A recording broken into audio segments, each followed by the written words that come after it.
Hello YouTube, this is Random Shots of 2010, and today I'm going to be doing my review on the Victorinox Officer's Edition Swiss Army knife. It has 15 utilities, but I'm only going to cover about 13 or 12.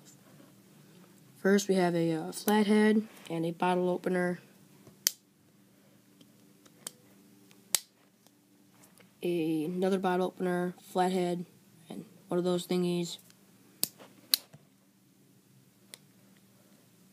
2.5-inch blade,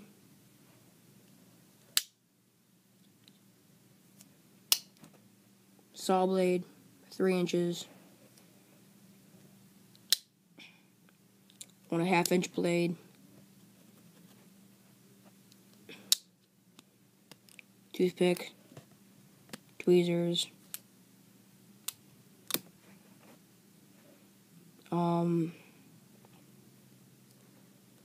one of these things, I don't know what they're called, leather puncher, something for a seam, for bags, canvas, bottle opener, just hold it like that,